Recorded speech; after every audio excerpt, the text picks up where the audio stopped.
Bonjour everyone, Pantoufleee here today for a new video in which we're not gonna play with tanks but rather create our own city and defend it against zombies, because today we are playing Age of Z Origins. Age of Z Origins is basically a game in which you'll have to create your own environment, your own city, own army, fight against each other and obviously protect it from many waves of zombies coming from all across the map.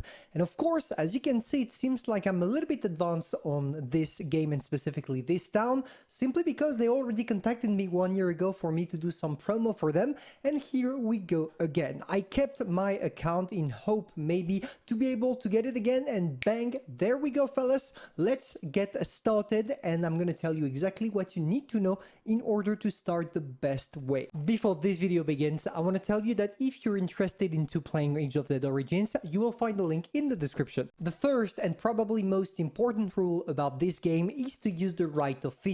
Officers is something you can find in the command center, and it's basically a whole bunch of generals that will give you special boosts depending on which one you choose, and obviously which one you also manage to get in the boxes. To make it simple, if you're starting the game, what you are looking for are the purple officers, because those are the ones that will get you the better bonuses. Because when you take a look at the many officers I already have, you will see that I nearly never ever play the green one, which are the worst, or the blue one that are average, but definitely not as good as the purple that I'm currently playing and playing age 24. But you're gonna ask me, what are the bonuses? They can basically be army experience, maybe increasing the attack, increasing the defense, but not only, it can also be used directly for the development of your town. Let me give you the perfect example, the guy I'm currently playing with. Frank Medici, we can see right there on screen with a really cool arm and general suit, love it, has this skill called Advanced Engineering, allowing me to increase or decrease, depending on the point of view, the construction speed by 15%.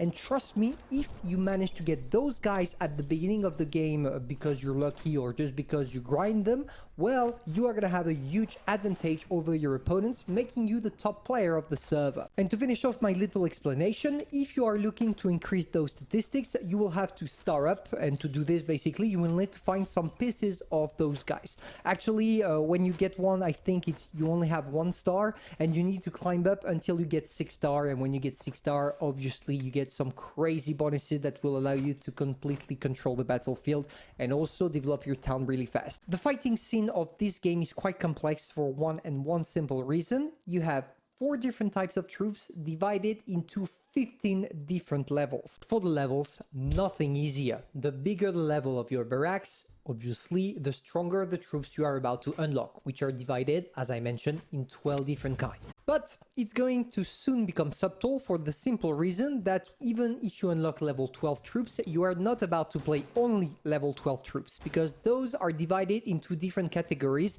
and every single one of those categories needs to be in your army if you really want to have a reliable one. I'll probably do a whole video about this aspect of the game later, because right now it would take too long, but if I had to summarize really briefly without going into deep statistics every single one of those categories, we'll have the guys that are fighting at the front, which are expendable units that will die sooner or later on the battlefield, that are only here to protect the other troops that are much more expensive, like the machine gun that you are seeing right there on screen, which are the one that will attack everyone, no matter any preferences, and obviously deal a lot of damage, but on multiple opponents.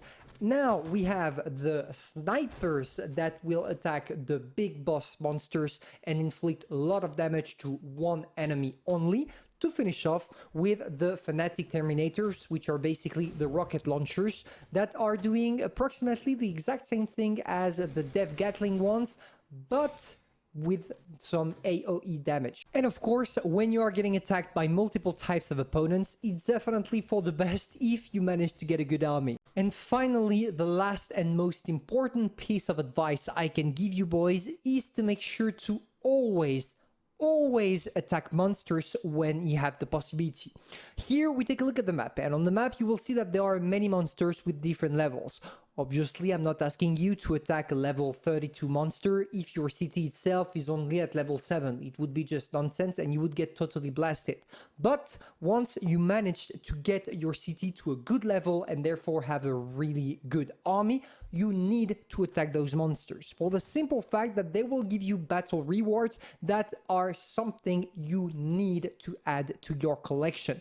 Because not only is it going to allow you to get more troops, you also will get resources that will get your town to the maximum level. And it's something I see too many newbies not do because they are scared of losing all their troops attacking those boys. But I want to tell you one thing, you can attack them without losing troops. At worst, you will get all of them sent to the hospital, but from the hospital, you have the possibility of getting them all back by clicking on recover.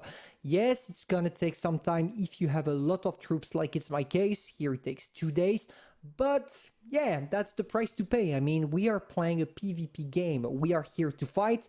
If you don't want to fight, I don't see the point. I think you guessed it, but there are many things we need to talk about concerning that game in order to become the best players, which would require me to do many videos and not only one, which is exactly what we are gonna do. So before jumping into the next one, I want to tell you that if you are really looking for videos about Age of Zed Origins, I did a couple of videos 1 year ago that are still available and still relevant to watch if you are if you really want to dive into the different statistics when it comes to the game.